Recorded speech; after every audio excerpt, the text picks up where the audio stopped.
Hello everyone, welcome to only IAS. Date है आज की 24 सितंबर 2020 और स्वागत है आपका प्रीलिम बूस्टर न्यूज़ डिस्कशन में। सबसे पहला आर्टिकल हमारा युवा प्लेटफॉर्म से रिलेटेड है, जिसको हाल फिलहाल में ministry of youth affairs and sports ने लॉन्च किया है। ये एक प्रकार का जॉइंट इनिशिएटिव है between ministry of youth affairs and sports और यूनिसेफ के बीच में। इसका जो दूसरा नाम है युवा प्लेटफॉर्म का, वो है जेन यू, मतलब कि जनरेशन अनलिमिटेड। ये एक प्रकार का ऐसा ग्लोबल लेवल का मल्टी स्टेक होल्डर प्लेटफॉर्म है इंडिया के अंदर, जिसके अंदर हम लोग यूथ को प्रॉपर गाइडेंस देने की बात करते हैं। जो इन दोनों के बीच में साइन किया हुआ स्टेटमेंट ऑफ इंटेंट है, वो ही युवा प्लेटफॉर्म के ऑब्जेक्टिव्स को डिफाइन करता है। बेसिकली ये यूथ को एंटरप्रेन्योर्स बनाने के लिए मदद करता है।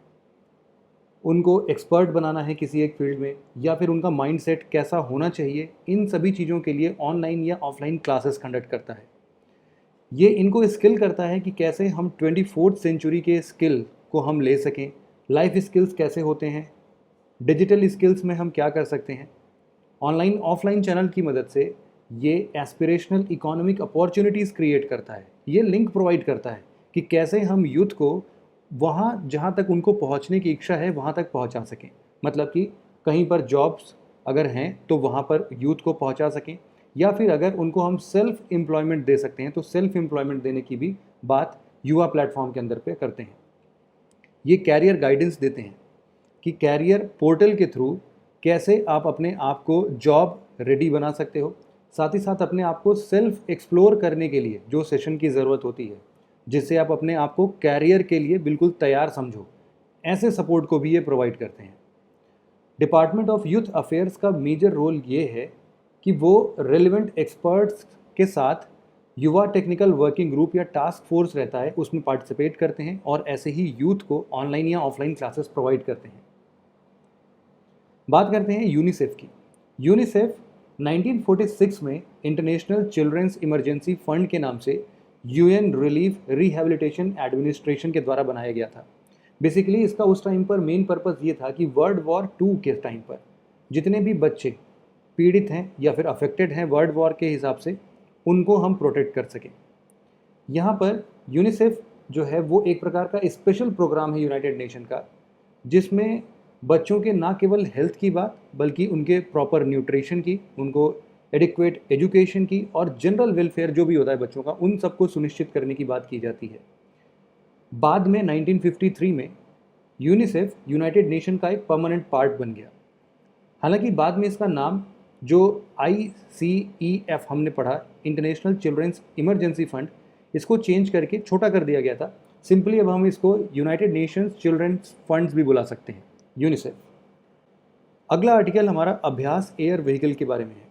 हाल फिलहाल में अभ्यास का सक्सेसफुल फ्लाइट टेस्ट कंडक्ट किया गया DRDO के द्वारा।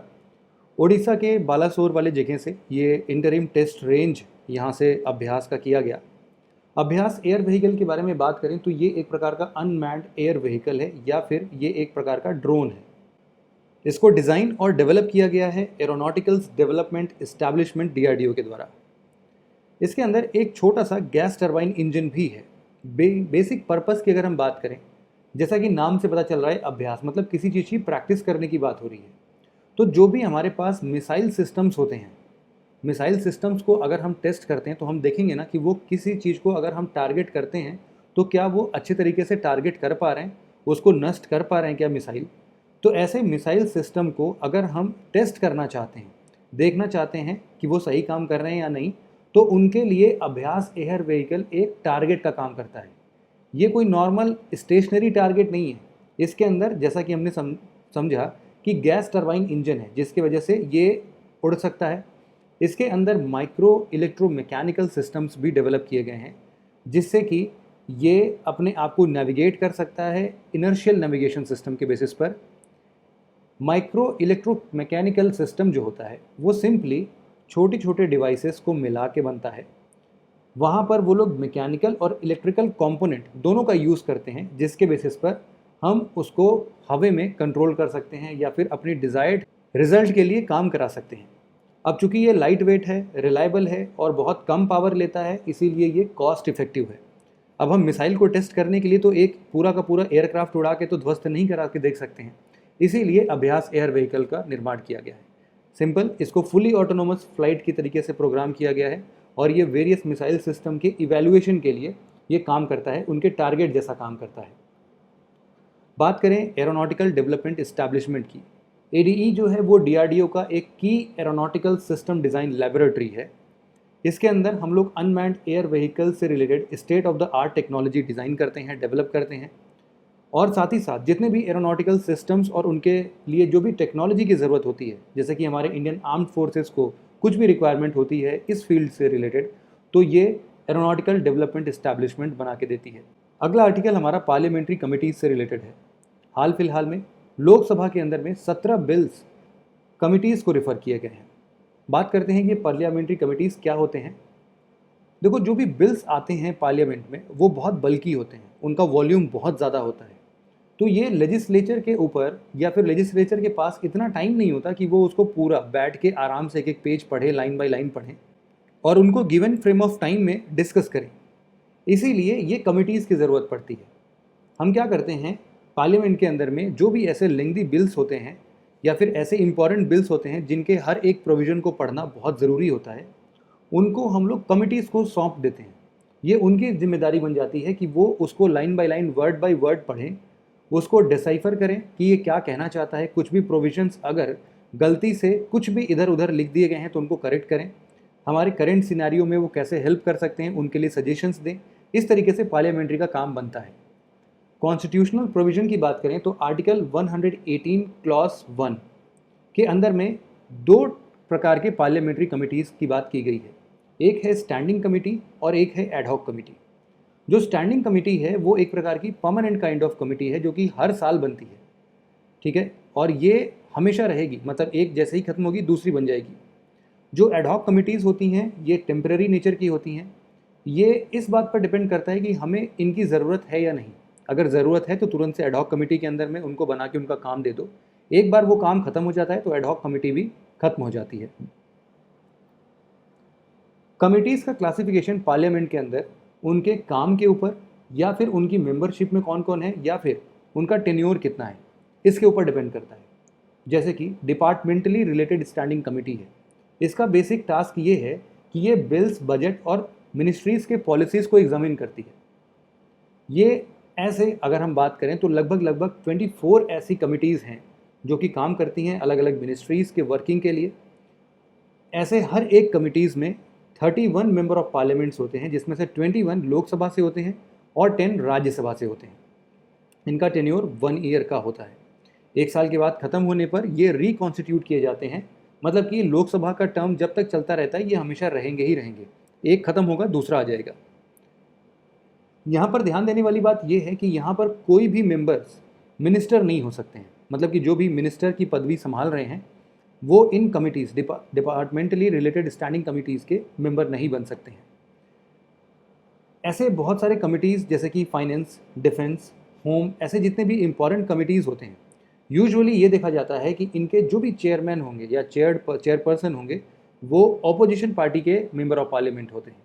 इसी तरीके से एक होता है जॉइंट पार्लियामेंट्री कमेटी। ये स्पेसिफिक पर्पस के लिए कॉन्स्टिट्यूट किया जाता है और इसमें दोनों हाउसेस के मेंबर ऑफ पार्लियामेंट्स इसके मेंबर होते हैं। एक और टाइप है सेलेक्ट कमेटी। इनका काम ये होता है कि ये पर्टिकुलर बिल को एग्जामिन करते हैं और यहाँ पर लिमिटेशन ये होती है कि इनके जितने भी मेंबर्स होंगे वो किसी एक हाउस से ही मेंबर ऑफ पार्लियामेंट्स होंगे। जैसे कि एग्जाम्पल के तौर पे 2019 का राज्यसभा ने सरोगेसी रेगुलेशन बिल 2019 को एक सेलेक्ट कमेटी को रेफ़र किया था। अब यहाँ पर जो 23 मेंबर ऑफ पार्लियामेंट सेलेक्ट किए गए थे इस पूरे बिल को पढ़ने के लिए, एग्जामिन करने के लिए, वो सब के सब राज्यसभा से ही थे। तो ये थी सेलेक्ट कमेटी। अब यहाँ पर सवाल ये आता है कि क्या कमेटी के पास कोई टाइम बाउंडेशन होता है इस बिल को एग्जामिन करने का, या फिर कोई भी बिल जो है वो कमेटी तक पहुँचती कैसे है। उसके लिए बताया गया है कि भाई 3 रास्ते हैं। पहला ये कि अगर जो मिनिस्टर ऐसे बिल को पायलट कर रहा है, मतलब उसको हेड कर रहा है, अगर वो रिकमेंड करता है हाउस में कि हमें एक सिलेक्ट कमेटी की ज़रूरत है जिसके बेसिस पर हम इस बिल को अच्छे तरीके से एग्जामिन कर सकें, या फिर वो ये भी बोल सकता है कि हम इसके लिए कोई भी जॉइंट कमेटी बैठा सकते हैं जिसमें दोनों हाउसेस के मेंबर ऑफ पार्लियामेंट इसके मेंबर बन जाएं। दूसरा तरीका ये है कि मिनिस्टर ने ऐसा कुछ भी बोला नहीं, लेकिन उस हाउस का जो भी प्रिसाइडिंग ऑफिसर है वो खुद ही डिसाइड कर लेता है कि इस बिल को हम किसी भी डिपार्टमेंटली रिलेटेड स्टैंडिंग कमेटी के पास भेजेंगे एग्जामिन करने के लिए। तीसरा रास्ता है कि कोई भी बिल एक हाउस से तो पास हो गया है, लेकिन दूसरे हाउस में पास होने के लिए वो किसी भी सिलेक्ट कमेटी के पास भेज दिया जाता है। जो भी कमेटी का रिजल्ट आता है वो लोग प्रॉपर डिटेल्ड एग्जामिन करते हैं उस पूरे बिल को। बहुत सारे एक्सपर्ट्स, स्टेक होल्डर्स, सिटीजन्स के पास जाके उनके कमेंट्स को लेते हैं, उनके सजेशंस को सुनते हैं। उसके बाद वो अपना एक रिपोर्ट प्रेजेंट करते हैं जिसमें कि उस बिल को कैसे और मजबूत किया जा सकता है वैसे रिकमेंडेशंस होते हैं। लेकिन ये रिकमेंडेशन बाइंडिंग नेचर के नहीं होते हैं। ये जो भी रिपोर्ट होता है वो केवल और केवल रिकमेंडेटरी नेचर का होगा कि बस ये रिकमेंड कर सकते हैं, बाइंडिंग नहीं होंगे ये। अगला आर्टिकल हमारा मेडिकेन से रिलेटेड है। मेडिसिन नहीं है, याद रखना, मेडिकेन्स। मेडिकेन जो है ये एक प्रकार के ट्रॉपिकल लाइक साइक्लॉन्स होते हैं। याद रखना, ट्रॉपिकल लाइक हैं, ट्रॉपिकल साइक्लॉन्स नहीं है। और यूजुअली अभी हाल फिलहाल ये न्यूज़ में इसलिए रहा था क्योंकि ग्रीस के कोस्ट पर लानोस नाम का ऐसा ही एक मेडिकेन लैंडफॉल के चलते बहुत हैवी रेनफॉल लेके आया है, जिससे पूरे आइलैंड में फ्लडिंग लाइक सिचुएशन हो चुका है। आइलैंड्स के नाम हैं जैकिन्थोस, कैफलोनिया और इथाका। यहाँ पर आप इनके प्लेस को भी देख सकते हैं। बात करते हैं मेडिकेन्स की। जैसा कि नाम में ऐसा कुछ पता चल नहीं पा रहा है कि ये क्या है, बट थोड़ा सा रिलेटेड है कि मेडिटेरेनियन सी के आसपास वाला हिसाब किताब बन सकता है। तो मेडिटेरेनियन सी के पास में या फिर उसके ऊपर बनने वाला ट्रॉपिकल लाइक साइक्लोन्स को हम लोग मेडिकेन्स बुलाते हैं। यूजुअली हम ये देखते हैं कि जब भी ट्रॉपिकल साइक्लोन्स बनते हैं तो उनके लिए वार्म क्लाइमेटिक कंडीशन चाहिए होती है, जैसे कि टेम्परेचर जो है वो सी टेम्परेचर कम से कम 25 डिग्री सेल्सियस के आसपास का हो, मॉइस्चर का प्रेजेंस काफ़ी ज़्यादा हो। लेकिन यहाँ पर ऐसा कुछ है नहीं। ये मेडिकेन्स ड्राई क्लाइमेटिक कंडीशंस में बनते हैं और वहाँ पर जहाँ पर सी में शैलो वाटर्स है, मतलब पानी बहुत ज़्यादा नहीं है, इसीलिए इनको ट्रॉपिकल लाइक साइक्लॉन्स बोला जाता है। और ये इनफ्रीक्वेंट है, मतलब कि बहुत ज़्यादा तादाद में देखने को नहीं मिलते हैं, साल में एक बार या दो बार ही देखने को मिलते हैं। जहाँ पर ये ट्रॉपिकल साइक्लॉन गर्मियों के मंथ्स में बनते हैं, मेडिकेन्स विंटर मंथ्स में आते हैं। ट्रॉपिकल साइक्लॉन के साथ अगर कुछ और कंपैरिजन किया जाए तो ये रिलेटिवली ठंडे पानी में बनते हैं। हालांकि ट्रॉपिकल साइक्लॉन्स में हमने बात किया कि 25 डिग्री सेल्सियस तक का पानी हो जाना चाहिए कम से कम, तभी साइक्लॉन्स, हरिकेन्स, टाइफून्स जो भी ट्रॉपिकल रीजन्स में आते हैं वो उसी टाइम पर आते हैं। अगर थोड़ा सा और कंपैरिजन करें ट्रॉपिकल साइक्लॉन से नहीं, एक्स्ट्रा ट्रॉपिकल साइक्लॉन से, तो एक्स्ट्रा ट्रॉपिकल साइक्लॉन से कंपैरिजन में ये थोड़े गर्म होते हैं, लेकिन ट्रॉपिकल साइक्लॉन के कंपैरिजन में ये काफ़ी ठंडे होते हैं। जो भी इनका डायमीटर है वो टिपिकली छोटा होता है as compared to tropical cyclone. Medicanes का जो कोर है ना वो थोड़ा गर्म होता है, इसीलिए ये ज़्यादा अमाउंट में मॉइस्चर कैरी आउट कर सकते हैं। प्रॉब्लम यहाँ पर ये आती है कि ये कोई डिस्ट्रक्टिव विंड टाइप का कुछ ऐसा नहीं आता है। मेन सोसाइटल हैज़ार्ड यहाँ पर ये है कि ये टोरेंशियल रेन लेके आते हैं। टोरेंशियल रेन मैं आपको समझाता हूँ। जैसे कि आप एक बाल्टी पानी भर लीजिए और उस बाल्टी पानी को एक जगह पोर कर दीजिए सीधे, तो एक मोटी धारा नीचे बह रही है, तो ये तो काफ़ी प्रेशराइज करते हैं ना। इसी तरीके से टोरेंशियल रेन होते हैं। इवन फ्लैश फ्लड्स भी यही होते हैं। फ्लैश फ्लड्स जिनको हम लोग बादल का फटना बोलते हैं, या फिर जो अचानक से बादल पूरा पानी नीचे ड्रेन कर देता है, तो इस तरीके के कंडीशंस देखने को मिलते हैं मेडिकेन्स में। अगला आर्टिकल हमारा ओ स्मार्ट स्कीम से रिलेटेड है। हाल फिलहाल में union ministry of earth sciences ने ओ स्मार्ट स्कीम के इम्प्लीमेंटेशन के लिए इंफॉर्मेशन प्रोवाइड किया है। ओ स्मार्ट का फुल फॉर्म है ocean services technology observations resource modelling and science scheme. अब चूँकि मुझे तो समझ में नहीं आया कि स्मार्ट का फुल फॉर्म कैसे बन गया, बट नाम के फुल फॉर्म से समझ में ये आ रहा है कि ओशियन के अंदर जितने भी रिसोर्सेज होते हैं उनके लिए कुछ टेक्नोलॉजी का योगदान देगा, ये ऑब्जर्वेशन करेगा, कुछ चेंजेस तो नहीं आ रहे हैं। इसीलिए ये बोला जा रहा है कि मिनिस्ट्री ऑफ अर्थ साइंस का ये एक अम्ब्रेला स्कीम है। इसके मेन ऑब्जेक्टिव्स में इंडिया के जितने भी एक्सक्लूसिव इकोनॉमिक जोन हैं उनका फिजिकल इन्वायरमेंट और मेरीन लिविंग रिसोर्सेज के बीच में जो भी रिलेशनशिप है उनके इन्फॉर्मेशंस को रेगुलर बेसिस पर अपडेट करने का काम होता है। दूसरा ऑब्जेक्टिव कि ये कोस्टल वाटर्स के क्वालिटी को एक्सेस करता है कि सी वाटर पॉल्यूटेंट्स कहीं ज़्यादा तो नहीं आ गए, अगर ज़्यादा आ गए तो उनको हम कैसे मॉनिटर कर सकते हैं, कैसे कम कर सकते हैं। अगर एंथ्रोपोजेनिक या नेचुरल एक्टिविटीज़ के चलते कोस्टल इरोजन होता है और उससे शोर लाइन चेंज हो जाती है, तो ऐसे चेंजेस को भी ये एक्सेस करते हैं। इंडिया के अराउंड जितने भी सी हैं उनको रियल टाइम बेसिस पर state of the art ocean observation systems के ज़रिए डेटा एक्वायर करते हैं। साथ ही साथ सैटेलाइट डेटा का जो भी वैलिडेशन होता है, मतलब जो भी सैटेलाइट इनको डेटा प्रोवाइड करता है उसके बेसिस पर एक सेट ऑफ पैटर्न बनाते हैं, ये एल्गोरिदम बनाते हैं उनका। कोस्टल रिसर्च में जितने भी चेंजेस आते हैं उनको मॉनिटर करते हैं।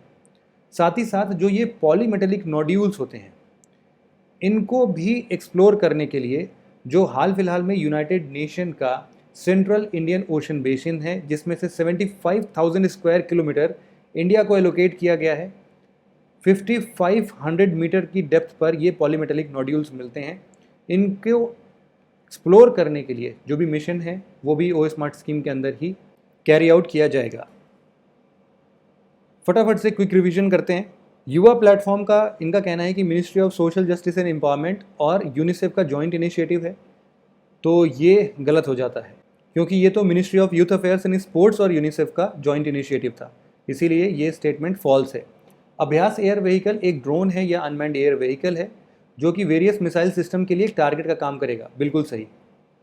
डिपार्टमेंटली रिलेटेड स्टैंडिंग कमेटी केवल बिल्स एग्जामिन करता है, ये केवल बिल्स नहीं एग्जामिन करता, इसके साथ में बजट और पॉलिसीज़ ये सारी चीज़ें भी एग्जामिन कर सकता है, इसीलिए ये स्टेटमेंट भी फॉल्स है।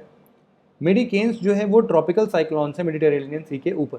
देखो यहाँ पर ट्रॉपिकल साइक्लॉन नहीं है, ये ट्रॉपिकल लाइक साइक्लॉन्स हैं, ये ध्यान देना। स्टेटमेंट ऐसे यूपीएससी क्वेश्चन में बहुत बार फंसाता है, ये भी स्टेटमेंट गलत है, फॉल्स है।